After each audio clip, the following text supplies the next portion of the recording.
اعوذ باللہ من الشیطان الرجیم بسم اللہ الرحمن الرحیم یا ایہا الذین آمنوا لا تلہکم اموالکم ولا اولادکم عن ذکر اللہ ومن یفعل ذلک فاولئک هم الخاسرون۔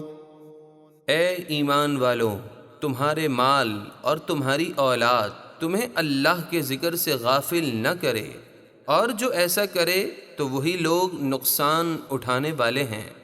وَأَنفِقُوا مِمَّا رَزَقْنَاكُم مِّن قَبْلِ أَن يَأْتِيَ أَحَدَكُمُ الْمَوْتُ فَيَقُولَ رَبِّ لَوْلَا أَخَّرْتَنِي إِلَىٰ أَجَلٍ قَرِيبٍ فَأَصَّدَّقَ وَأَكُن مِّنَ الصَّالِحِينَ۔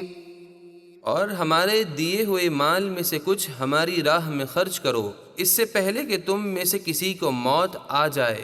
پھر وہ کہنے لگے، اے میرے رب، تو نے مجھے تھوڑی مدت تک مہلت کیوں نہ دی کہ میں صدقہ کرتا اور نیکوں میں سے ہو جاتا۔ وَلَن يُؤَخِّرَ اللَّهُ نَفْسًا إِذَا جَاءَ أَجَلُهَا وَاللَّهُ خَبِيرٌ بِمَا تَعْمَلُونَ۔ اور اللہ ہرگز کسی جان کو مہلت نہ دے گا جب اس کی موت کا مقررہ وقت آ جائے، اور اللہ تمہارے سب کاموں سے خوب باخبر ہے۔